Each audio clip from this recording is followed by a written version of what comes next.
Tatiyampi dhammang saranang gacchami.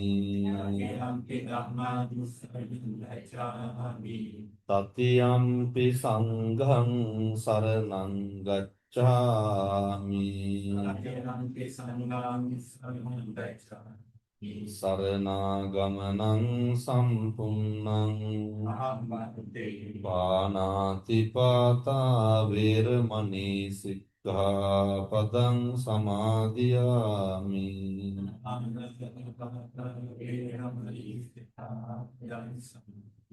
අදින්නාදානා වේරමණී සික්ඛාපදං සමාදියාමි.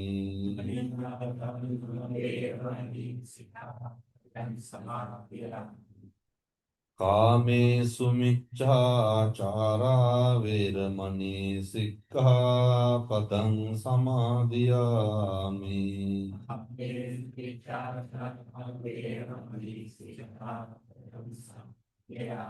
මුසාවාදා වේරමණී සික්ඛාපදං සමාදියාමි.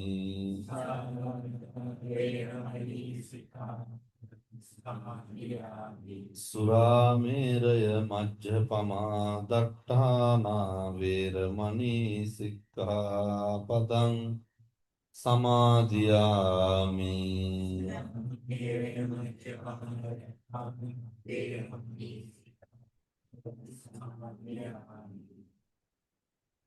තිසරණේන සද්ධින් පංචශීලං ධම්මං සාදුකං සුරක්ඛිතං කତ୍වා අප්පමාදේන සම්පාදේ තබ්බං.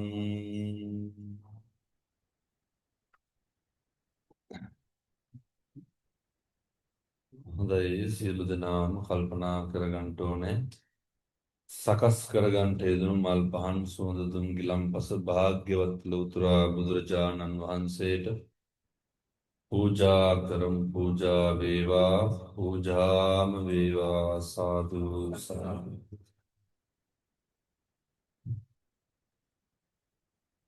නමෝ තස්ස භගවතු අරහතෝ සම්මා සම්බුද්දස්ස. නමෝ තස්ස භගවතු අරහතෝ සම්මා සම්බුද්දස්ස. නමෝ තස්ස භගවතු අරහතෝ සම්මා සම්බුද්දස්ස. කවුරුත් එකටම ගාථා සජ්ජායනය කරමු.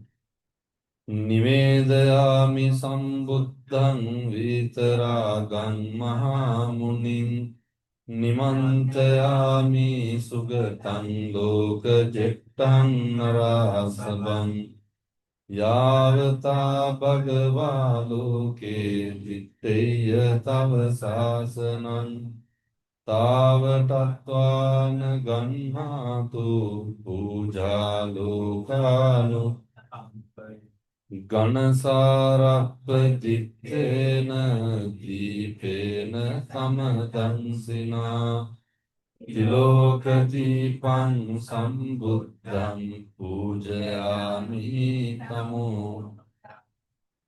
සුගන්ධං සීතලං කප්පං පසන්න මధుරං සුභං පානීය මේතං භගවා පතිගන්නාතු අදිවාසේතුනෝ ගන්තේ ගිලාන පච්චයං නිමං අනුකම්පං උපාදාය පතිගන්නාතු මුත්තං.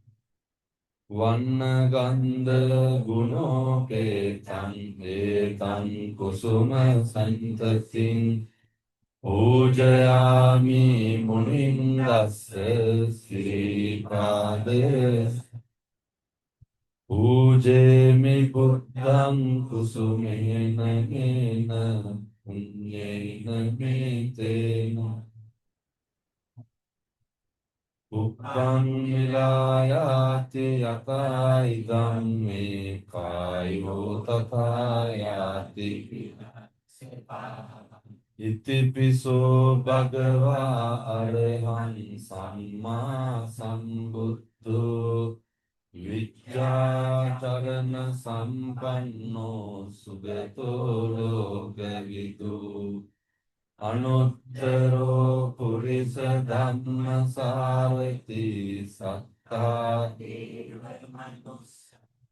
බුද්ධෝ භගවාති බුද්ධං ජීවිතං යාව නිබ්බානං සරණං ගච්ඡාමි ස්වාක්ඛාතෝ භගවතා ධම්මෝ සම්දිට්ඨිකෝ එහි පස්සිකෝ ඕපනයිකෝ පච්චත්තං වේදි විඤ්ඤෝයිති ධම්මං ජීවිතං යාව නිබ්බානං සුපටිපන්නෝ භගවතෝ ශාවක සංඝෝ උජුපටිපන්නෝ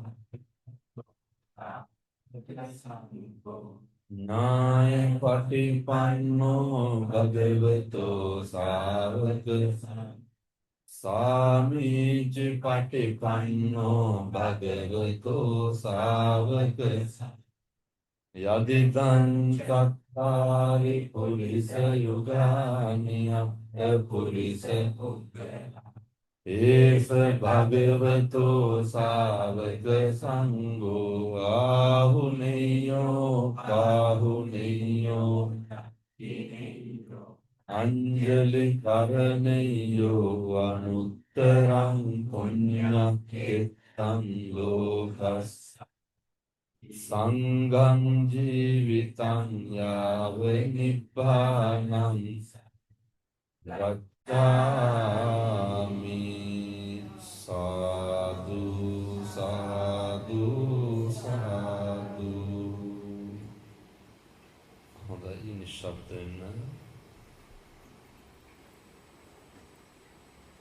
නමෝ තස්ස භගවතු වරහතෝ සම්මා සම්බුද්දස්ස නමෝ තස්ස භගවතු වරහතෝ සම්මා සම්බුද්දස්ස නමෝ තස්ස භගවතු වරහතෝ සම්මා සම්බුද්දස්ස සමන්ත චක්කවාලේසු අත්‍රා ගච්ඡන්තු දේවතා සද්ධම්මං මුනි රාජස්ස සුනන්තු සග්ග මොක්ඛදං ධම්මස්සවන කාලෝ අයං බදන්තා ධම්මස්සවන කාලෝ අයං බදන්තා ධම්මස්සවන කාලෝ අයං බදන්තාති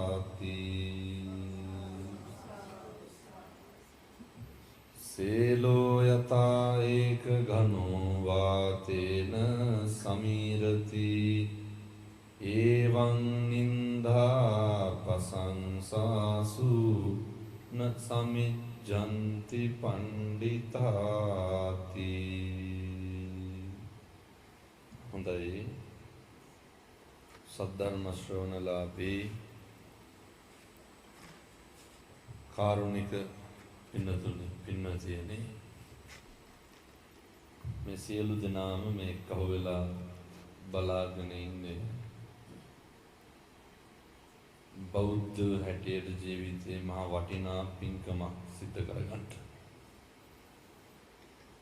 සිංගප්පූරු රාජ්‍යයේ රැකියාව කරන අපේ මේ පින්වත් අම්මලා තාත්තලා සියලු දෙනාම ලෝකෙ කොහේ හිටියත් අපේ අනන්‍යතාවය ආරක්ෂා කරන්න වග බලා ගන්නවා.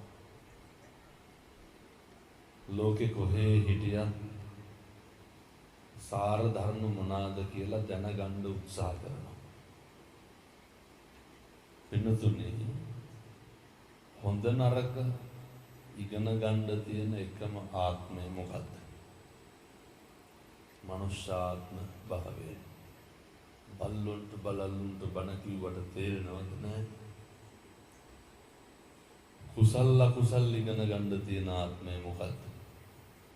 මනුෂ්‍යාත්ම භාවය.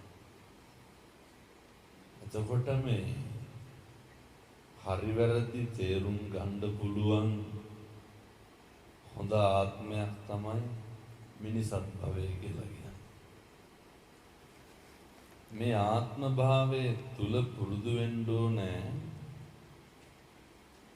මේවා ඉතින් හෙට ඉඳන්වත් බලන්න හදාගන්න. අර අසාරේ සාර මතිනෝ නේ සාරේ වාසාර දස්සිනෝ. එතකොට සරියුත් මුගලන් මහරහතන් වහන්සේලා දෙනම ගිහි කාලේ නම් මොනවාද? කෝලිතයි උපතිස්සයි. ඔය මේ දෙන්න අර ගිරක්ක සමාජයේ හුලෙල බලන්න යනවනේ. ඒක දැක්කට පස්සේ කල්පනා වෙනවා මේක ඇති දෙයක් නැහැ කියලා. පස්සේ සංජය පරිබ්‍රාජකයා ගාවට යනවා. එතනත් ඉන්නකොට තේරෙනවා මෙතන යථාර්ථයක් නැහැ කියලා. ඇත්තක් නැහැ කියලා. ඊට පස්සේ තමයි අස්සජි මහරහතන් වහන්සේ හම්බෙන්නේ. ඒක ගාථාවක් දේශනා කරන අහලත් ඇති ඒ ධම්මා හේතු භගවා මේ ආදී වශයෙන් ගාථා ධර්මයන් දේශනා කරන භාග්‍යවතුන් වහන්සේ සිහිපත් කරනවා. එතකොට තමයි අර උපතිස්ස පරිබ්‍රාජකයාට හම්බෙන්නේ. ගිහින් කෝලිතටත් කියනවා මෙහෙම කෙනෙක් හම්බුණා කියලා. යනවා පින්නතුනේ භාග්‍යවතුන් වහන්සේ. සංජය පරිබ්‍රාජකයාටත් කියන හොඳ තැනක් හම්බුණා එන්න කියලා. ජීවිතේ මම මේ යෝජනා කරන්න සියලු දෙනාට හෙට ඉඳන් පුරුදු වෙන්න. අර හොඳ දේවල් හොඳ විදිහට දකින්න, සරු දේවල් සරු විදිහට දකින්න. නිසරු දේවල් අතහැරිය යුතු දේවල් ඒවා අතහැරිය යුතු දේවල් විදිහටම දකින්න සහ ප්‍රතික්ෂේප කරලා දාන්න. ඔය දේශනා කර සේලෝ යතා ඒක ඝනෝ වාතේන සමීනති එවං නින්දා ප්‍රශංසාසු. ඔය හතර දිබ්බාගෙන් හමන හුලඟට පර්වත හෙල්ලෙන්නේ නැහැ. එවං නින්දා ප්‍රශංසාසු. සරු නිසරු මොනාද? නින්දා ප්‍රශංසා මොනාද? හොඳ නරක මොනාද? ජීවිත අපිරිය වෙන්න මේවා එනවා පිළිතුරු. උදාහරණයක් විදිහට දැන් සිංගප්පූරුවට ආවට පස්සෙම ඔය පැත්ත කියන විදිහට මොනනම් කියන්නේ කියවිලාම නැද්ද? අපෝ ඒක නම් මම එපා කරපු එක කියලා. මේ අර අපි හැම කෙනෙකුටම ඉන්නව නේද? අර ඉන්න ඕනෑවට පිටින් hina වෙලා බොක්ක දෙන්න නැතුව ඉන්නව නේද? ඒ කියන්නේ තරහ වෙන්න බැරි හින්දා hina වෙලා කතා බහ කරලා ඉන්නවා. නමුත් අපි දන්නවා ඒ සර්පයා කියලා නේ.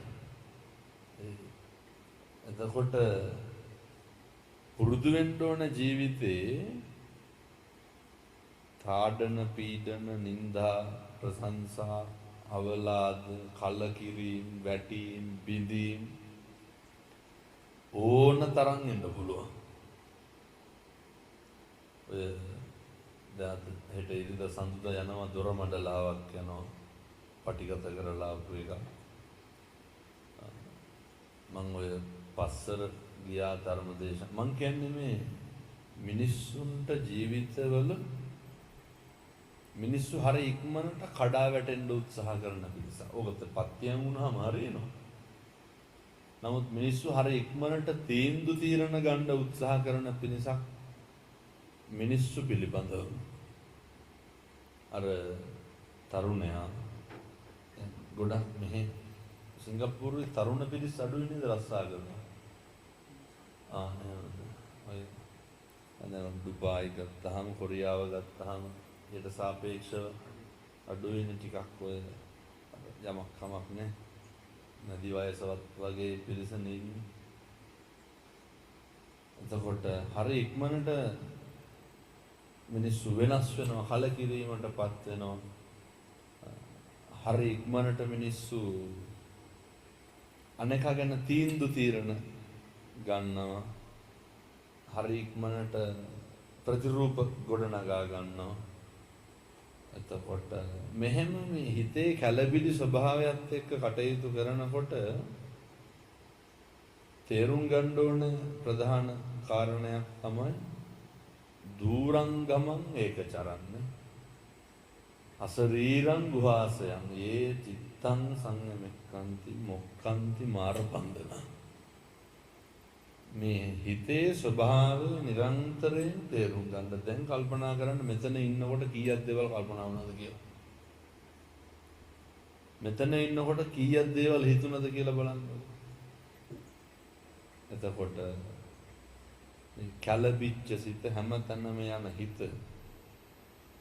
කොහොම හරි අපේ අරමුණ වෙනුවෙන් තියාගන්න ඕනේ. මට මේ අදහස දුන්නේ අර පස්සර ධර්ම දේශනාවකට වැඩියම පහුගිය දවස්වල. කොහොමත් මං ලංකාවේ සතිය දවසට බණ 4ක් කියනවා. පින්නතුනේ උදේ 7ට තමයි පස්සර දේශනාව තිබ්බේ. පාන්දර 5 වෙනකම් වැහලා. මමත් හිතුවේ මේ ඔය 2-3 විතර ඇති සෙනඟ. එහෙනම් වැහලානේ. මෙතන ග්‍රවුන්ඩ් එක සම්පූර්ණ පිරෙන්න මිනිස්සු ඇවිල්ලා. එතකොට මට කියනවා එක්කෙනෙක් හාමුදුරුවනේ මේ ඇවිල්ලා ඉන්නේ සේරම ගෙවල් දොරවල් යට වෙච්ච, පස් වලට යට වෙච්ච, පවුල් වල කට්ටිය මැරිච්ච, අදටත් මිනි හම්බෙච්ච නැති කට්ටිය කියලා. එතකොට මේ මොන ගැටලුව තිබ්බත් මේ හැම දැන් ඔය ලංකාවේ දැන් දන්නවා ඇතිනේ බොහෝ තරුණයෝ දැන් මේ කාලේ බණ පින්කම් වලට සම්බන්ධ වෙනවා.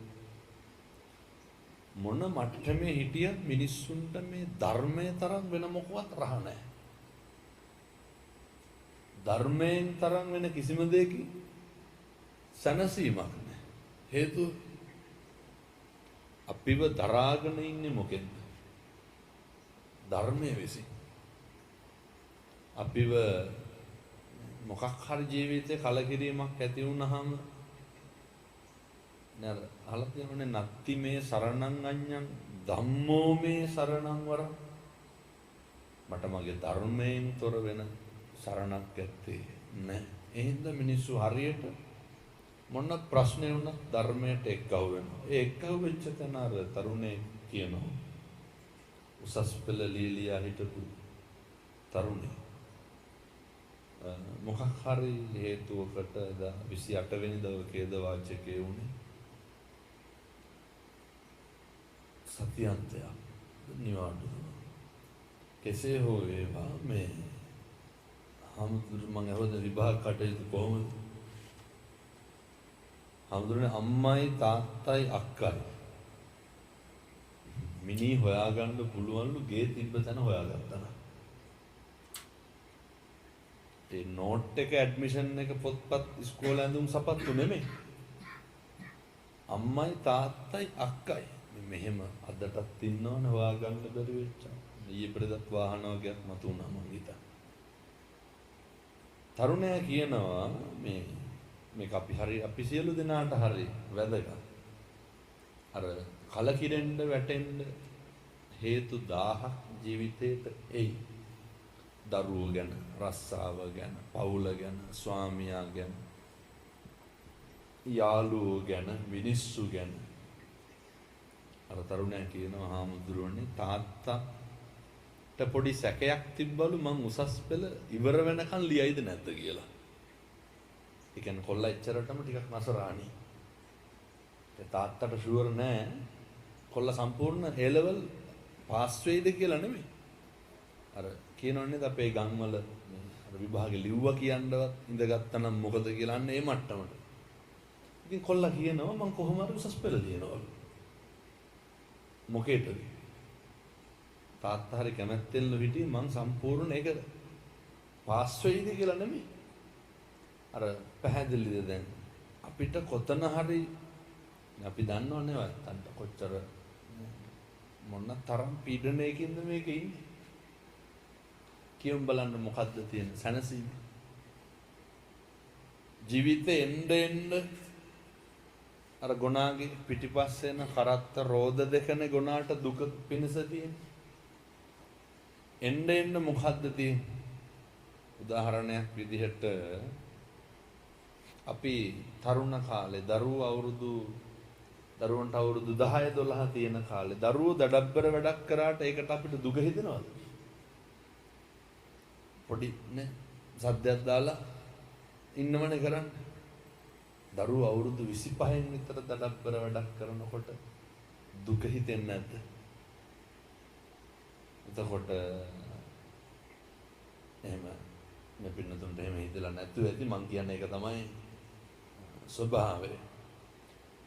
එතකොට දැන් දරුවෝ අවුරුදු 10න් 12න් විතර නේ තරහට කන්න බෑ කියලා නිදාගත්තාම තියෙන හැඟීමයි අවුරුදු 25න් විතර කන්න නැතුව ගෙදරින් යන හැඟීමයි එකක්ද දෙකක්ද? එක දෙකක් නේ. අර මොකක් හරි දැන් දරුවෝ ලොකු මහත් වෙනවා අපි වයසට යනවා එන්න මේක දුක වැඩි වෙන එක විතරයි වෙන්නේ. දැන් බොහොම පුංචි දෙයක් මම කියන්නම්. එක අම්මා කෙනෙක් මට කියනවා මේවා තේරුම් ගන්න ඕන මොකටද සූදානම් වෙලා ඉන්න ඕන හොඳ. නින්දාව ප්‍රශංසාව කියන එක එකම එක රේඛාවක දුවන දෙකක් ඔබ කොයි වෙලේ ට්‍රැක් එක පණින්න දන්නේ නැහැ. අම්මා කෙනෙක් කියනවා හාමුදුරුවනේ අර විවාහ වෙලා දුවයි ලේලි පුතයි ගෙදර ඉන්න අම්මත් ඉන්න. වැඩ ඇරිලා එනකොට පුතා ලේලිගේ කරට අත දාගෙන කාමරයට ගියාලු. ඒකට අම්මට රිදිලා. ඇයි රිදිලා තියෙන්නේ? අර ආපු ගමන් අම්මව පිළිගත්තේ නෑනේ. ඒ කියන්නේ උදාහරණයක් විදිහට දැන් අපි හිතමුකෝ මේ ගෙදරම ගන්නද? මේ ගෙදරම නැතුව මට ඉතින් වෙන කියන්න තැනක් නැතේද? අපුතා බොහොම හොඳයි. එතකොට දැන් මං කියන්නේ මිනිස්සුන්ගේ හිතවල ඇති වෙන්න පුළුවන් දේවල්. දැන් අපි කට්ටිය මෙතන ඉන්නවා කියමු. එන කෙනෙක් කවුරු හරි මෙතන ඉන්න දැන් දම්සිරි මහත්තයත් එක්ක කතා කරනවා මාත් එක්ක කතා කරන්නේ නැතු යනවා. එතකොට මට පොඩි හිතෙන්නේ නැද්ද මොකක් හරි අර ඒක මට කරපු මදි පුංචිකමක් වාගේනේ. මං කියන්නේ මේ සබ්බේ පුතුජන උම්මත්තක සියලු උම්මත්තකෝ සිත්වලට ඇති වෙන්න පුළුවන් හිතේ ව්‍යාධීන් ඇති වෙන්න පුළුවන් එලෙස. එතකොට අම්මා මයෙන් අහනවා කොහොමද මම මේවා දරාගන්නේ කියලා. අර කොල්ලට පුළුවන් හැම වෙලේම අම්මා නලවන්න. නෑ මං කියන්නේ නෑ. එතකොට ඉතින් විවාහ වෙලා ඉන්නකොට බිරිඳ වැළඳ ගන්න නැත්නම් මොක වෙන්න කවුරු වැළඳ ගන්නද? මං කියන අර මිනිස්සු තේරුම් ගන්න ඕනේ. සමහරට පොඩි කාලේ ඕකනේ තියෙන ප්‍රශ්නේ. අවුරුදු 10න් 12න් දුවගෙන ඇවිල්ලා සමහරට අම්මගේ බඩවටේ අත දාලා නේ බඩගිනි කියන්න ඇති, දිබහයි කියන්න ඇති, කණ්ඩෝන කියන්න ඇති. අර පුරුදු වෙන්න කම්පා වෙන්න තු ජීවත් වෙන්න. පුරුදු වෙන්න මේ ලෝකේ හැම එකක්ම ඉතින් පින්නතුනේ වෙනස් වෙනවා නේද? පුරුදු වෙන්න හිත කවදාවත් කලබල කරගන්න නැතුව පුළුවන් නම් 2026ට යනකොට මේ ටික අරගෙන යන්න. ඊළඟ වැදගත්ම කාරණය තමයි දැන් ඔය සරු දේවල්, નિසරු දේවල් අපි මොනවාද කියලා තීරණය කරනකොට සරු નિසරු වල තියෙන්නෙම හිස් බවයි පිරිච්ච බවයි. දැන් මං කියන්නේ සින්දු අහන්න නැතුව බණ අහන්න කියලා. දැන් කෝලිත උපතිස්ස පරිබ්‍රාජකයා මේ ඒ පිරිවැජියෝ දෙන්න සරියුත් මොගලන් මහරහතන් වහන්සේලාගේ ගිහි කල ඒ දෙන්නගේ අරමුණට යනකොට දැන් ඒ අරමුණට ගැලපෙන සරුනිසරු දේවල් තෝරගන්න ඕන. එතකොට දැන් අපේ මොකද්ද ජීවිතයේ තියෙන අරමුණ? ඒ කියන්නේ කාට හරි තියනවද මොකද අරමුණක් තියනවද? දැන් දරුවෝ ලොකු මහත් වෙලා මෙහි සිටිසන් හම්බුනහම අරමුණ ඉවරයි. ඉන්නේ මොකද්ද තියෙන්නේ? මරණකම් ජීවත් වෙන්න විතරයි තියෙන්නේ. මරණකම් හොඳින් ඉන්න, මරණකම් පාඩුවේ ඉන්න ඔච්චරනේ තියෙන්නේ. මරණකම් කාටවත් කරදරයක් නොවේ ඉන්න. සැප පහසුවෙන් ජීවත් වෙන්න. එතකොට ඒ යන ගමනට වෙන මොනවාද බලපාන සරු දේවල්, ඒ යන ගමනට මොනවාද බලපාන નિසරු දේවල්. නමුත් බෞද්ධයාගේ මූලික පරමාර්ථය වෙන නිර්වාණයට යනකොට ආධ්‍යාත්මික අර්ථයෙන් ගන්නකොට මොනවාද අපිට බලපාන සරු දේවල්, මොනවාද අපිට බලපාන નિසරු දේවල්. පළවෙනි කාරණය ජීවිතේ අපිට සිද්ධ වෙනවා පින්නතුනි මේ ගිහි ගෙදර ඉන්නවා නම් සීල සම්පන්න වෙන්න ඕනේ. ඕකට හරි පහසුයි සීල සම්පන්නව ජීවත් වෙන්න. දැන් මෙහෙම කියනකොට අයත් ඔකේ අපි කරන මොනවාද වැරද්දක් කරන්නේ? මොනවාද වැරද්දක් කියලා කරන්නේ? අය සත්තු මරනවා. එතකොට ඔය නේ ඔය ඉඳලා හිටලා රක්කු ටිකක් බොනවා ඉතින් කට්ටිය එක්ක අහුවෙනවා. ඔය එතකොට එහෙම මොනවාද වැරද්දකට කියලා කරන්නේ? නමුත් සිතයි කයයි වචනයයි මේ තුන්දොරම සංවර වෙන්න එපා. මම හිතන්නේ වචන නම් සංවර ඇති කියලා. සිංගප්පූරු එකට කියනවද නැහැ? ගෙවල් වල නැත්නම් ඔය කය කොහොම හරි අපි සංවර කරගෙන ඉන්නවනේ. තනකට ගියපුවාම හරි ක්වොලිටි එකක් පෙන්නගෙන ඉන්නවා. වචනයත් කොතන හරි කන්ට්‍රෝල් කරගෙන ඉන්නවා. සිතයි කයයි වචනයයි ඔය කය වචනය වැඩිපුරම සංවර වෙන්න ඕන තැන කොහෙද? අපේ ගෙදර. මේ ගෙදර ගෙවල් ඇතුලේ අපේ කය හැම වෙලේම බුද්ධියෙන් කල්පනා කරන්න ඕන, සිහිය පිහිටුවාගෙන වචනයක් කියනකොට මොකක්ද මේ වචන අර හැම එකකම ආස්වාදය විඳින්න කලින් ආදීනව දකින්න පුරුදු වෙන්න. ටිකක් අමාරුයි. මොකක හරි ආස්වාදයක් විඳිනකොටම අපි පුරුදු වෙන්න ඕන මොකද්ද? ඒකේ තියෙන ආදීනව මොකක්ද කියලා. එහෙම පුළුවන් වුණොත් මං හිතන්නේ මිනිස්සු කවදාවත් කිසි කෙනෙකුට කටක් කරලා කුණුවarpen බණිය කියලා.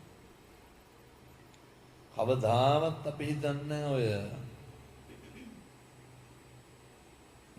අනිත් මිනිස්සු අව탁සේරුවට ලක් කරයි කියලා. මිනිස්සු ලෝකෙට හරි හොඳයි ලෝකෙට. මිනිස්සු ලෝකෙට හරි පිරිසිදුයි. ගෙවල් වලට තමන්ගේ ගෙදරට මේ අර සත්තු වගේ සමහරු ඉන්නේ. අනේ සිංගප්පූරුවේ කියලා වෙනසක් නැහැ. ඒ පවුල් නම් පවුල් කොහෙත් එක පවුල්. ඒ බිරිඳ දරුවෝ ස්වාමියා මට ඔය දැන් පටිගත කරන හින්දා මම රටවල් කියන්නේ නැහැ. එතකොට ඒ කට්ටිය කියපුවාම දැනගන්නවා. ප්‍රකෝටි ගණන් සල්ලි දෙනවනේ. එළියට පාටියට යනකොට දෙන්න හොඳට යනවා. ඒ වුණාට ගෙදර ඇතුලේ ස්වාමියාගේ අරමුණ තමයි බිරිඳගේ මූණ පවුරු ගන්න. ඇයි ඒ බිරිඳගේ මූණට ස්වාමියා ඊර්ෂ්‍යා කරනවා. එතකොට ස්වාමියා කැමති නැහැ බිරිඳ ලස්සනට ඉන්නවට. පින්නතුනේ මේ ලෝකයේ තියෙන ප්‍රශ්න මිනිස්සුන්ට ඉස්මයන්ට සල්ලි දෙනවා. මේ බොහොම පුංචි දේවල්. හැබැයි මේ අපේ හිත කම්පා වෙන එක, කලබල වෙන එක දරාගත්තා නම් මොකද වෙන්නේ? ඇහැ හැම වෙලේම උත්සාහ කරන්නේ කට, කන, නාසය, මේ ශරීරය මනා සිහි බුද්ධියෙන් ඉන්න ඕන. මගේ කටෙන් කාටද හානියක් වෙන්නේ, මගේ අතින් මගේ ශරීරයෙන් කාටද හානියක් වෙන්නේ. සිතුවිල්ලකින්වත් අනෙකට හානියක් නම් කරන්න උත්සාහ කරන්න එපා. ඒක බලපාන්නේ කාටද? මරණ මංචකේ ලොවයි දෝලණය වෙනකොට කවුද තනි වෙන්නේ? ඒක අපි තනි වෙන්න බැහැ. වෙනදුන්නේ මේවා කට්ටියට ඕන එකක් මගෙන් අහන්න පුළුවන්. හොඳ ඕනම එකක් අහන්නේ නැහැ. බුද්ධ පූජාවට මස් මාළු තිබ්බට කමක් නැද්ද කියලා. නෑ ඔය වගේ මහ ප්‍රඥා ගෝචර ප්‍රශ්න අහන සමහර උදවිය මේ මොකක් හරි දිනදා ජීවිතේ අපි ගොඩක් දෙනාට තියෙන දේවල් කියා ගන්න බැරිකම ලොකුවටම තියෙනවා. එතකොට මම දේශනා කර හිටියේ අපේ තියෙන සීල සම්පන්න භාවය, අපේ තියෙන අර අපි එළියට පෙන්වන නඩත්තු කරන ක්වොලිටි එක gedara ඇතුලේ තියාගන්න. gedara ඇතුලේදී අපිට ඉන්න පුළුවන් නම් පින්නතුනි හරි ආදරෙන් පිරිච්ච හිතකින් gedara ඉන්න පුළුවන් නම් ඔය එළිය ගැන මොක වුණත් කමක් නැහැ. මම ඊයේ ලංකාවට එන්න කලින් රොෂාන් ප්‍රනාන්දු දන්නවනේ ෆ්ලෑෂ් බෑක් නායක මං ගෙදර ගියා. එතුමත් මාව හම්බෙන්න එනවා මමත් යනවා. ඕන් දැන් ඕකට මොකක් හරි කියන්නේ මං කතෝලිකව පස්සේ ගියා කියලා. එහෙම එකක් නැහැ. ඔය මට හරි ආදරෙයි මේ කට්ටිය. අපි ඉතින් මොනවා බේදයක්ද මේ මරණ ටිකට. එතකොට සහ අපේ පල්ලිවල පියතුමල්ලා ෆාදර්ලා හරිම ලෙන්ගතුව මමත් එක්ක ඉන්නවා. මට රොෂන් ප්‍රනාන්දු කියනවා මම මේ නත්තල් ගහ එළියේ හැදුවේ නෑලු. ඇයි මේක මට බලන්න ඕන හින්දා මම හැදුවලු මේක ගේ ඇතුලේ. ලස්සනට ඒක හදාගෙන මං ගේ ඇතුලේ ඉඳන් බලනවා. කට්ටියම නත්තල් ගස් කොහෙද හදන්නේ? එළියේ.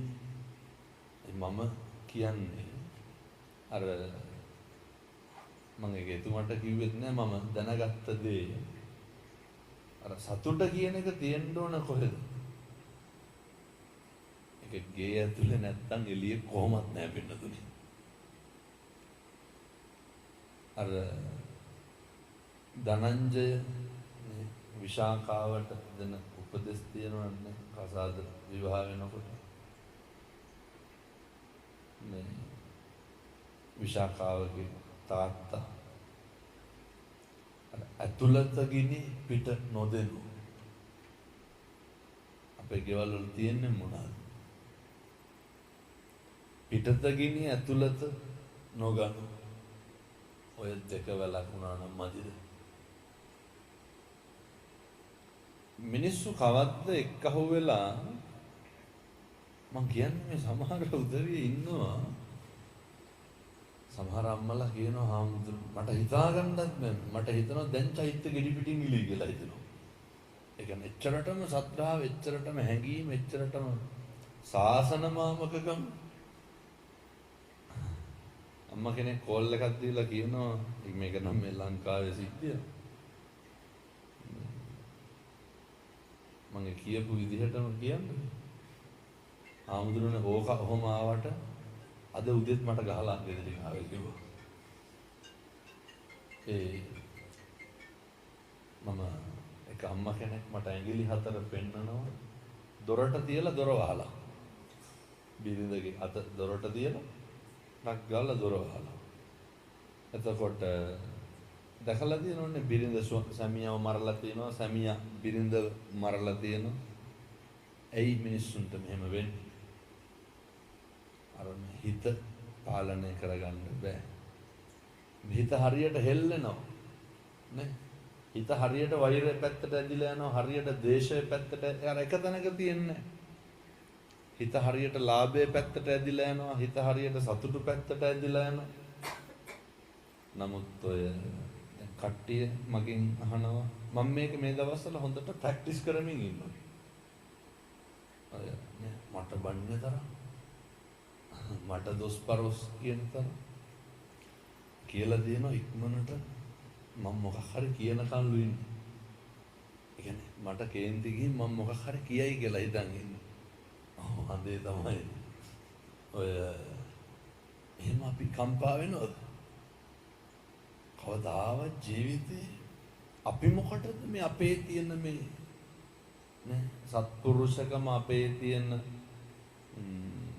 අපි හරි අමාරු වෙන්නේ මේ පාලනය කරගෙන ඉන්න කේන්ති ගන්න දෙන්න නැතුව මේක හිත නේ මේක පුරුදු පුහුණු කරනකොට මොකටද කවුරුත් කරන දෙකට අපි හුලප්පු වෙන්නේ? මොකටද කාගේවත් දෙයකට අපි කලබල වෙන්නේ? ඒ නිසා මිනිස්සු වෙලා ඉපදුනහම අද හෙට ඉඳන්වත් පුරුදු වෙන්න ඔය හෙල්ලෙන්නේ නැතුව ඉන්න පුරුදු වෙන්න. අකම්පිතව ජීවත් වෙන්න බලන්න. උට්ටස්ස ලෝක ධම්මේහි චිත්තං යස්සන කම්පති. අශෝකං විරචං කේමං ඒතම් මංගල මුත්තම. බුදුහාමුදුරුවෝ දේශනා කරනවා මතක් වෙච්චල තව යෝජනාවක් කරන්න. මංගල සූත්‍රයේ කරුණු 38ක් කොහෙද තියෙනවනේ. පුළුවන් නම් අද ගෙදර ගිහිල්ලා ඉන්ටර්නෙට් එකේ ගහලා මහා මංගල සූත්‍රය ගන්න. මේවා මේ අපේ ගෙවල් වල දානවා නිකන් අර මන්ත්‍ර වාගේනේ. මේ හිතන්නේ ඕක දාපුවම මේකට සිරිකත කන් දෙනවා කියලා. ඔය එහෙම පිරිත් දාලා බුදිය ගත්තට හරියනවද? අනේ උණුන්ට කරපොත්තොත් මේවට පිරිත් අහන්න වෙන්නේ. බිත්ති උලුහ පිරිත් අහන්න. පිරිත් අහන්න. මංගල සූත්‍රයේ කරුණු ටික පුළුවන් නම් හොඳට ලියන්න. ලියලා පළවෙනි එක ගන්න. අරගෙන රවුම් කරන්න. කරලා බලන්න මේක මංගාව තියනවද නැද්ද කියලා.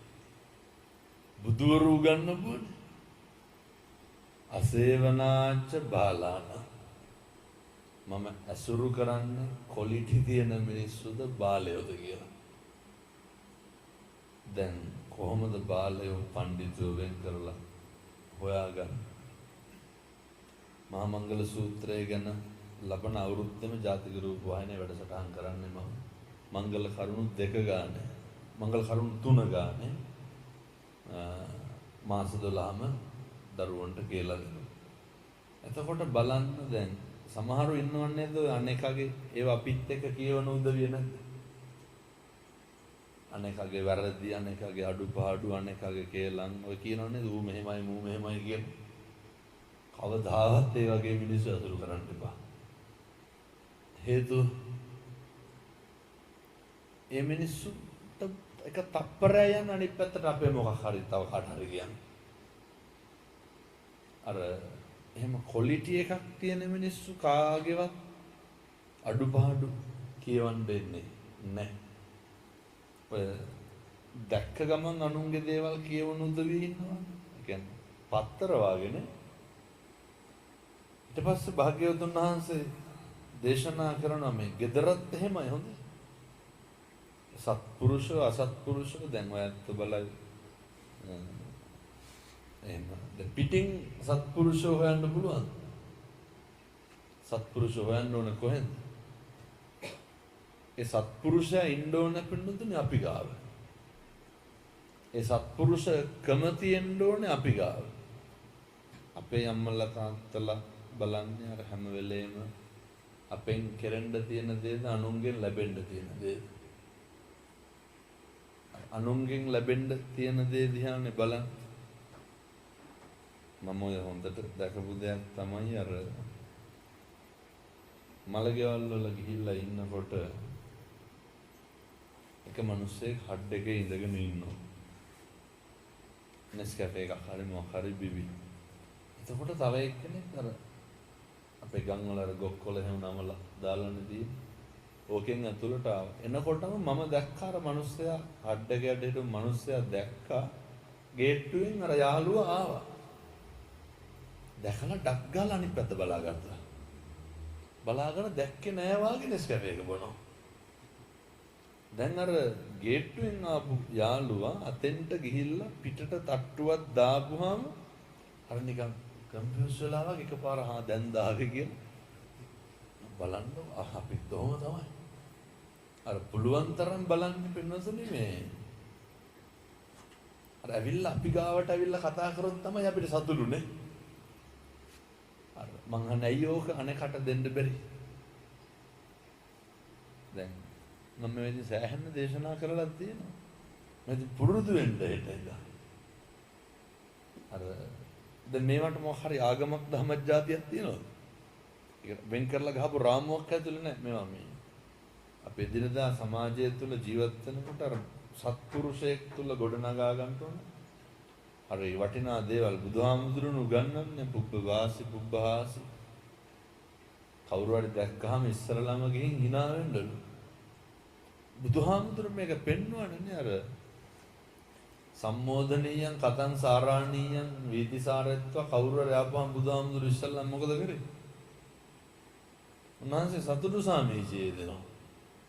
උන්වහන්සේ නේද කොසල් රජුරෙම ආපුවාම රජතුමනි අද කාලා වැඩි ආහාර අරන් වැඩි නේද රජුරු ඇවිල්ලා අත් දෙක දෙපැත්තට දාලා නිදගන්න බඩ ඉස්සරහට දාගෙන බුදුහාමුදුරුවෝ එහෙම අනකක් කෙරෙහි පුදුම විදිහේ කරුණාවක් ලෙන්ගතුකමක් දැක්වුවා. නමුත් අපි බලන්නේ අපි සත්පුරුෂෝ හොයන්නේ අර කියනෝ නේද අර එකක් කියන විදිහටම කියන්නද? අර වුන්ට කරලා වැඩක් නැහැ කියලා කියනවනේ. අර හරි දුෂ්ටයි. කොච්චර කෙරුවත් තේරුමක් නැහැ කියලා කියනවනේ. ඔය අපි එහෙම හිටියට එවුන් එහෙම නැහැ කියලා කියනවනේ. ඉතින් අපි එහෙම හිටපුවාම හොඳටම ඇතිද? ඇයි ඒක ගැන විතරක් හිතලා සතුටු වෙන්න බැරි? එතකොට අපි කරන දේ දිහා විතරක් බලලා සතුටු වෙන්න බැරියයි. අර මාතා යතානියම් පුත්තං ආයුසා ඒක පුත්ත මනුරක්කේන ඒවම්පි සබ්බ භූතේසු මාන සම්භාවය දැන් ඔය කරුණාව දක්වන්න ඕන දයාව දක්වන්න ඕන පින්තුනේ අම්මලා දරුවන්ට ලෙන්ගතුව කටයුතු කරන්න කිසි දෙයක් බලාපොරොත්තු නොවීම ඒ නිසා මේ සමාජ දේහේ සංස්ථාව තුල වැයත්තු අමුතුම රටක අමුතුම තැනක ඉන්නේ. එතකොට පින්නතුනි මම යෝජනා කරන්නේ හිතනම් වැඩි කලබල කරගන්න එපා. තව ඉස්සරහට යනකොට වෙන හැම සිදුවීමක්ම වෙන්නේ කල්ල කිරණේවා විතරයි. වයසට යන්න වෙන්නේ මොනවාද? දුක හිතෙනේවා විතරයි. ඒකනේ බුදුහාමුදුරුවෝ දේශනා කරන්නේ අර භාසතිවා කරෝතිවා තතෝනං දුක්ඛමං වේති එක්කෝ සුඛමං වේති ඡායාවන පායිනී එහෙම නැත්තම් චක්කං වහතෝ බල මේ ගුණාගේ පිටිපස්සේන කරත්ත රෝද දෙක වගේ මේ සංසාරේ කරපු පව්පින් අපිට හරියට දුක් දිදී අපේ පිටිපස්සෙන් එනවා. එනිසා මම නැවතත් මේ පින්නතුන්ට දේශනා කරන්න තමන් ගැන හරියට බලන්න පුරුදු වෙන්න. මොකද පින්නතුනේ අර ආර්ය පරිශන සූත්‍ර දේශනාව තුළ බුදුහාමුදුරුවෝ පැහැදිලි කරනවා ද්වේමේ භික්ඛවේ පරියේසන ආර්යාච පරියේසන අනාර්යාච පරියේසනාති. අපි මේ ජාති ධර්මයේ ජරා ධර්මයේ ව්‍යාධි ධර්මයේ මරණ ධර්මයේ මේවා සිද්ධ වෙනවායි කියලා දැන ජාතිය හොයන මිනිස්සු ජරාව හොයන මිනිස්සු ඒවා සිද්ධ වෙනවායි කියලා දැනම පින්නතුණිය අප නිරන්තරයෙන්ම ව්‍යාධියම හොයන මිනිස්සු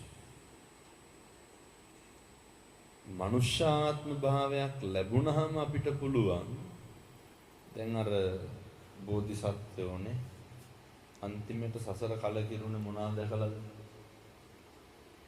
සතර පෙර නිමිති දැකලා ලෙඩෙක් දැක්ක මහල්ලෙක් දැක්ක. දැන් මෙතන අඩු මල කඳක් විතර ලෙඩු මහල්ලු හාමුදුරු සේරම ඉන්නවා. එහෙනම් කලකිරලා තියෙනවද? අර අපි දන්නවා මේ தත්ත්වයටපත් වෙනවා කියලා. ඒ වුණාට ඒක අපි පිළිගන්න සූදානම්. එතකොට අපි දන්නවා ව්‍යාධියටපත් වෙනවා. මේ තමයි ව්‍යාධිය ආදීනව කියලා දැකලා තියෙනවා. මේ තමයි ජරාවේ ආදීනව කියලා. පුරුදු වෙන්න හිත. එතකොට හරි පහසුයි පින්නතුනි. එතකොට අපිට තේරෙනවා අවබෝධ වෙනවා මම අර ඔය ගම් වතුර ආපු දවසේ පින්නතුනි ගම්පොළ යට වුණා. එතකොට මම කොළඹ හිටියේ බලංගොඩ ධර්මදේශනාවට යන්න ලෑස්ති වෙලා. එතකොට අපි ආරක්ෂක අංශේ පොලිසිය මහත්තුරු මට කිව්වා යන්න විදිහක් නැහැ යන්න එපා. එදා රෑ ගම්පොළෙන් කෝල් කරනවා මම ප්‍රාර්ථනා කරනවා කවදාවත් කිසි කෙනෙකුට මෙහෙම අත්දැකීමක් ලැබෙන්න එපා කියලා. චොපර් එකක් එවන්න කියලා පුළුවන් නම්. ඇයි? මහවැලි ගඟ ස්තෝප්පේ යනවා වගේ. අපි හා චක්නින්දාරම් පන්සලේ අපි හාමුදුරුවෝ මගේ යාළුවෙකුත් හිර වෙලා ඉඳා. පින්නතුනේ දැන් හිතන්න අපි උඩ තට්ටුවේ ඉන්නකොට හිතනවලු දැන් යට තට්ටුව ගැලවිලා යයි කියලා. කොහෙට පීනන්නද මේ සාගරේ වාගේ වතුර දකින්න ඇති මුළු ගම් පොළම එකම ජල කඳයි. එතකොට එදා අපේ ව්‍යාපාරිකයෝ වගේ රත්තරන් බඩු ටික හරින මේ පෙට්ටියකට දාගෙන ඒ ගෙදර යයි කියලා අවධානමක් තිබිලා යාළුවෙකුගේ ගෙදර යනවා. එන්නතුනි එහෙ වතුරට අහු වෙන්නේ නැහැ කියලා. දැන් අර දැක්කද මේ දවස්වල මට ගහනවා හිතන දේ වෙන්නේ නැහැ වෙන දේ හිතා ගන්න බෑ කියලා. එන්නතුනි මම ඔයක පැහැදිලි කරේ ඔය මට මතක නැහැ කොහේ හරි ධර්මදේශනාවක එක සිදුවීමකට අදාළව ගොඩක් හොඳ දැන් ගොඩක් හාමුදුරු බණ කියන්න පටන් අරන් තියෙනවා ඒක. ඒ කමන්නේ ඒක ඕන එක. ඇත්තටම මට නම් කියන්න තියෙන හිතන දේවල් නම් වෙන්නේ නැහැ කියලා. ඒ කියන්නේ මේව හරි අස්තීර ජීවිතනේ. ඒ කියන්නේ අර මම ඒ හිතන දේ වෙන්නේ නැහැ කියන එක පැහැදිලි කරේ පින්නතනේ මේ අවිනිශ්චිතතාවයත් එක්ක. එතකොට කවුද දන්නේ ඊළඟ මොහොතේ මොකක් වෙයිද කියලා කාටද කියන්න පුළුවන්? අපි හිතාගෙන ඉන්නේවද මේකේ මේ වෙන්නේ? මොකද දැන් ඔය ගම් වතුර ආපු වෙලාවෙම මිනිස්සු ගොඩක් අයින් උනේ නැත්තේ ඇයි? මිනිස්සු කියනවා අර ලොකුම ගම් වතුරටත් අර පොල් ගහෙන් මෙහාට වතුර ආවේ නැහැ. ලොකුම ගම් වතුරට දාගත්ත සීමාවක් තිබ්බා. ඔතනින් නැවතුණා. මිනිස්සු කිව්වා ලොකුම ගම් වතුරත් දවස් දෙකෙන් බහැලා ගියා. ඔක තමයි ගොඩක් මිනිස්සුන් හිතුවට වඩා විශාල ගම් වතුරක් ආවා. එතකොට අර ගෙදරින් ගියා යාළුවාගේ ගෙදර ගිහිල්ලා හිටියා. එතකොට යට තට්ටුවට වතුර දැම්මා. කැම්බීම ටික අරන් උඩ තට්ටුවට යන්න ඇති. හිතන්න ඉන්නේ උඩ තට්ටුවට ආය කවදාවත් වතුර එන්නේ කියලා. වෙනතුනේ ගෙදර ස්වයංක්‍රීයව ඇරණ වැහෙන දොරවල් ඒවර ඉලෙක්ට්‍රික් කරන්ට් වලින් වැඩ කරන වතුර දාපු ගමන් මොකද වුනේ? දොරවල් ලොක් වුණා. ඒ කියන්නේ වහලා තිබ්බුවා ගේට්ටු අරින්න බෑ. එතකොට පින්නතුනේ උඩ තට්ටුවටත් වතුර දැම්මා. කොහාටද යන්නේ? අවසානයේ අර බාල්කවල එල්ලෙන්න උත්සාහ කරන්න ඇති. 6 දෙනාම ගිය ඇතුලේ මැරලා හිටියා. එහෙම කොච්චර මැරලා හිටියද? අද හම්බෙච්ච දරුවා අම්මලාගේ ගෙදර අරගෙන ආවා දුව විශ්වවිද්‍යාලේ. අමුතුරුනේ අක්කයි අලුතෙන් හම්බෙච්ච අර ළමයෙක් හම්බුනහම අම්මලාගේ ගෙදර යනවා. යා පස්සට වෙලා. දිනේ කතා කරලා කියනවා අමුතුරුනේ තුන් හිතකින්වත් හිතලා දෙනවා. අදිෂ්ඨාන කරන ඒවා වෙනයි හොඳේ මතක තියාගන්න ඕනේ. මම විභාගේ පාස් වෙනවා කියලා හිතනවට වඩා අදිෂ්ඨානශීලීව කැප වෙන එක වීරිය වඩන එක. ඒ වීරිය වැඩි නැත්නම් මොකවත් වෙන්නේ නැහැ. මම කියන්නේ අනිත්‍යතාවයත් එක්ක මේකේ තියෙන අවිනිශ්චිත භාවය මිසක්ක එහෙම නැත්නම් බුදු වෙන්නත් බෑනේ පෙරම් පුරන්න නැතුව. හිත හිතා පෙරම් පුරන්න නැතුව අදිෂ්ඨාන කරන්න නැතුව. නමුත් අවිනිශ්චිතතාවය අනිත්‍යතාවය එක වෙනයි. එතකොට අර හැබැයි අර අහුවෙයි කියලා හිතපු ගෙදර ගියේ නැහැ. අර ගෙදර හිටියනම් මොකද වෙන්නේ? ඒක ගහගෙන ගියේ නැහැ. ඒක ගැලවුනේ නැහැ. නමුත් අර කට්ටිය අර බේරෙන්න කියලා හිතපු තැන ඒක විනාශ වෙලා ගියා. මට දැන් මතක් වුණා මම ওই කාරණේ පැහැදිලි කරේ පින්නදුන්නේ අර මතකද තංගල්ලේ නගර සභාවේ සේවකයෝ වගේ ඔය පස්සර ලුණුගල පැත්තේ ගිහිල්ලා යනකොට බස් එකක් පෙරළුණා ප්‍රපාතයට. ඒක අර රේන්ජ් රෝවර් එකකට මොකටද අයින් කරන්න ගිහිල්ලා. ඒ කට්ටිය ඉක්මනට යන් කියලාලු ගියේ හෙට උදේ මේ ළමයි බලාගෙන ඉන්නවා යන්න ඕන කියලා. හරි සතුටින් විනෝදයෙන් ගියපු ගමන අර නොහිතපු විදිහට සිද්ධ වුණා. ඒක තමයි මේකේ අස්තීර භාවය. මේකේ තියෙන අනියත භාවය. ඒ නිසා මේ ජීවිතවලට හෙට මොකක් වෙයිද කවුද දන්නේ? මොන ජරාවටපත් වෙයිද මොන ව්‍යාධියටපත් වෙයිද මේ සිද්ධ වෙන දේවල් එක දැක්කද අර බයිසිකලයක ඉඳගෙන ඉන්නකොට පොල් ගහක් කඩන් වැටලා මැරලා තියෙනවා. මිදුල්ල ගිහිල්ලා නවත්තලා බයිසිකලේ ඉඳගෙන ඉන්නකොට පොල් ගහ කඩන් වැටෙනවා. වෙනතුන් මේ අර එහෙම ඊනකින්වත් හිතනවද මිනිස්සෙක් පොල් ගෙඩියක් වැටුණා නම් ඒවා වෙන්න පුළුවන් දේවල් නේ. මේකෙන් මට පැහැදිලි කරන්න තියෙන මේ ලෝකේ ඕනම දෙයක් අපි නොහිතන වෙලාවක සිද්ධ වෙනවා. මේවා හරි. එතකොට මේ සුනාමිය අර කොච්චරවත් වීඩියෝ පට තියෙන්නේ නේ. මිනිස්සු ඕනම දෙයක් වෙන්න පුළුවන්. එහෙම සුනාමියක් කලින් ලංකාවට ඇවිල්ලා නැහැ. ඉතින් මෙහෙම ගම් වතුරක් කවදාවත් ඇවිල්ලා නැහැ. කවුද හිතුවේ? දැන් මට කියන්න මේ ලෝකේ මොකද්ද වෙන්නේ නැති කියලා. භාවනා කියනකොට මම මැරෙන්න පුළුවන්. ඊළඟ මොහොතේ වෙන කෙනෙක් මැරෙන්න පුළුවන්. ඒ නිසා ඒක තමයි ජරාවේ ව්‍යාධි අර උපදිනවා පවතිනවා නැති වෙනවා ඒක ස්වභාවය.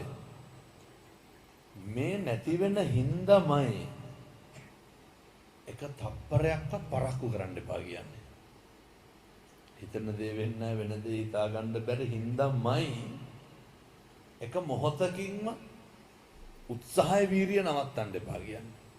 අපි හිතමුකෝ දැන් දරුවෙක් විභාගෙට පාස් කර සූදානම් වෙනවා දැඩි වීරියකින්. එතකොට එක දවසක් හරි ඒ දරුවා ඒ වීරිය අතහැරුණොත් එක දවසක් හරි පරක්කු වුණොත් එහෙම නොහිතන ප්‍රශ්නයක් විභාගෙට එන්න පුළුවන් නේ. පේපර් එක නොහිතන විදිහට ඒක අමාරු වෙන්න පුළුවන්. එහෙනම් මේ වීරිය වඩන එක අර අද එයි මරු පින් කරගන්නේ කුමටද කුසලට කම්මැලිවන්නේ. අපෙන් අම්මට තාත්තට කෙරෙන්න තියෙන යුතුයකම් එක තප්පරයකින්වත් මග අරින්න එපා. හේතුව සමහරු කියනවා නේද පඩි ගත්තාම යවන්නම් පඩි හම්බුනහම ඊළඟ මාසේ නම් අනිවාර්යෙන් යවන්න ඕන දෙන්න ඕන. ඊට පස්සේ කියනවානේ අහවලක් අසනීප වෙලා හිටිය මොකුත් කරන්න බැරුණා ඊළඟ මාසෙවත් පඩි ගත්තාම 10000ක්වත් යවන්න ඕන. ඔය කෙරෙන්න තියෙන දේවල් නම් පරක්කු කරන්න එපා. විශේෂයෙන්ම අම්මගේ තාත්තගේ දේවල් හොඳේ. එක තප්පරයකින්වත් පරක්කු කරන්න එපා. එක තප්පරයකින්වත් අම්මට තාත්තට දුකක් වේදනාවක් දීලා තියන්න එපා. මොකද ඊළඟ මොහොතේ අපිට බැරි වෙයි ඇත්ත සතුටු කරන්න. මම අතන්ට කියලා දෙද්දී අපේ අර මහාචාර්ය හාමුදුරු නේ රෑ අක්කා කතා කරා අම්මා එක්ක යන්න කියලා නුවර. හාමුදුරුවෝ කිව්වා හෙට උදේ පේපර් වල ලකුණු බාර දෙනවා බාර දීලා එන්නම් කියලා. එළියනකොට අම්මා මැරුණා. අර හාමුදුරුවෝ අඬන්නේ යදට. හාමුදුරුවෝ විශ්වාස කරනවා රෑ ගියා නම් එක්කන් ඇවිල්ලා අම්මා බේර ගන්න තිබ්බා කියලා. හිතන දේ වෙන්නේ නැහැ තමයි පින්නතුනේ ආයේ මට වෙන්න මොකවත් කියන්නේ නැහැ. එක මොහොතකින්වත් පරක්කු කරන්න එපා. කරන්න තියෙන යුතුයකම් ටික එබැලේ මට කරන්න පුළුවන් දේ කරලා තිබ්බනම් ආය මානසට වදයක් නැහැ. කරන්න පුළුවන් දේ හැබැයි මිනිස්සු උත්සාහ කරනවා එවලට කරන්න පුළුවන් දේ කරන්න බැරිකම තිබිලා.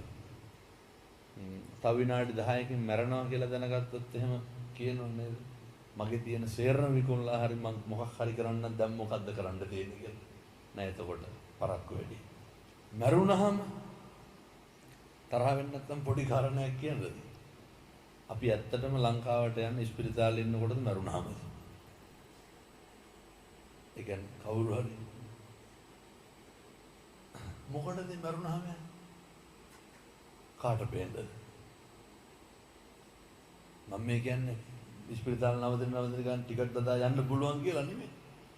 නමුත් අපේ අර කෙරෙන්න තියෙන යුතුයකම් දැන් අර පැහැදිලිව අපේ නැඹුරු වෙන්නේ අපේ අවශ්‍යතාවයක් ඇති වෙන්නේ මොකේද? මම ඕන තරම් දැකලා දෙනවා. අර මම දන්නේ කොහොමද නැත්තන්ට යුතුයකම් කරන්න පුළුවන් කියලා මම කියන්නේ කොහොම හරි කරන්න කියලා විතරයි. මරුණාට පස්සේ කට්ටිය දන්නේ නැහැනේ පින්නතුනේ අපි ආවා කියලා. මරුණාට පස්සේ ඒ කට්ටිය දන්නේ නැහැනේ පෙට්ටියට සල්ලි දුන්නේ පුතා කියලා. මරුණාට පස්සේ සල්ලි ඇත්ත දන්නේ නැහැනේ 7 දවස් ලොකුවටම කරා කියලා. ඒ හින්දා මම යෝජනා කරනවා පුළුවන් නම් කරන්න තියෙන යුතුයකම් ජීවත් වෙලා ඉන්න කාලය තුල හොඳට කරන් හිත ශක්තිමත්ව සකස් කරගන්න. ඒ සඳහා අවශ්‍ය ධෛර්යය මේ සියලු දෙනාටම දලදා හාමුදුරුවන්ගේ පිහිටෙන් ලැබේවා සාදු කියලා ප්‍රාර්ථනා කරන්න. අද මහා සංඝරත්නයේ නිවසට වැඩම කරවාගෙන ඇවිල්ලා දැන් මේ ගෙදර හාමුදුරු කෙනෙක් බණ කියපු කීවෙනි වතාවද මේ? එතකොට ඒක මේක බොහොම විශේෂ දවසක් වෙන්න ඕනේ නේද අදනේ. එතකොට මේ ගෙදර මොන උත්සව තිබ්බා අනිත් එක පින්නතුනේ දැන් මේක දැක්කොත් එහෙනම් අපේ ලංකාවේ මිනිස්සු කියයි හාමුදුරුවන්ට ලංකාවේ තමයි ගෙවල් වල බණ කියන්න බැරි. පිටරට මම ඉතින් මෙහෙ බණ කියන්න නැතුනේ. මේ පුළුවන් ද එලිමහන් එහෙම කරන්න බෑ. හරි මේ සොල්මනේ මේ කරන්නේ. එතකොට ඔයත් හරි වාග්යවන්තයි. එතකොට දුර රටක හිටියත් මේ ලංකාවේ අපේ අම්මලා තාත්තලා කොච්චර පොර කනවද එක විනාඩි නේ. දිනේශ් අයියා කොච්චර උතුණාද මාව ගෙදර ගෙන්න ගන්න. ලංකාවේ ඉඳලා. එතකොට නමුත් මෙහෙම ආපුවාම අපි මේ කතා කරන නිදහස නේ ඕන තරම් අපිට ඕන එකක් කතා බහ කරන්න පුළුවන් ඕන තැනක ඇවිදින්න පුළුවන්. ඉතින් ඒ දුර රටක හිටියත් සංසාරේ කොහේ හරි අපි එකට පින් කරලා ඇති. සංසාරයකට සියලු දෙනා මුණ ගැහිලා ඇති. මට ඉතින් කොහොමත් සිංගප්පූරුව ගැන වෙනම බැඳීමක් තියෙනවා වෙනම ආදරයක් තියෙනවා. ඒක ඇති කරේ සිංගප්පූරුවේ දායකයෝ. පැහැදිලි. එතකොට මම ඔය කියන්නේ සිංගප්පූරුව යන දෙපාරක් හිතන්නේ නැහැ කියලා. ඒ නිසා මේ සියලු දෙනාම කල්පනා කරගන්න විශේෂ කටයුත්තක් විශේෂ පින්කමක් සිද්ධ කරගත්තේ. මේ රාජ්‍යයට අවිල්ලා සිද්ධ කරන සියලු රැකී ආරක්ෂා කටයුතු ඇත්තන්ගේ දිනුවෙන් දිනුවටපත් වේවා. ඔය හිත්වල තියෙන අහිංසක අරමුණු සමෘද්ධිමත් වේවා. කවදාවත් දුකක් කරදරයක් නම් සිද්ධ වෙන්න එපා කියලා මම මගේ හදවතින්ම ප්‍රාර්ථනා කරනවා. ඔයත්තන්ට පීඩාවක් නොවේවා. දූ දරුවන්ගේ කටයුතු සර්ව ප්‍රකාරයෙන්ම සාර්ථක වේවා. කායික සහනය මානසික සහනය උදා වේවා. සියලු දෙවියන්ට පින් අයිති වේවා. මං හදුබඩු අම්මට තාත්තට ගුරුවරුන්ට දෙමව්පියන්ට පින් සිද්ධ වේවා. මේ අපේ Zoom එකනොත් පින්නතුන් බණ අහනවා නේද? අපි මේ සියලු දෙනාටත් ආශිර්වාද කරනවා. ඒ සියලු දෙනාටත් දීර්ඝායුභාවය ලැබේවා. මේ පින්නතුන් හදුබඩු අම්මලාට තාත්තලාට පවුල මියගිය සේරම සිහිපත් කරගන්න දැන්. ඒ සියලු දෙනාට පින් අයිති වේවා. සසර කෙලවර උතුම් වූ නිර්වාණය සාක්ෂාත් කරගන්න මේ පින් පාරමිතාවක් වේවා. සාදු සාදු සාදු. ඔහොම වැඳ ගන්න ආශිර්වාද කරනවා. සබ්බීතියෝ විවජ්ජන්තු සබ්බ රෝගෝ විනස්සතු මාතේ භවත්වන්තරායෝ සුඛී දීඝායුකෝ භව. සුවපත් වේවා. තෙරුවන් සරණයි.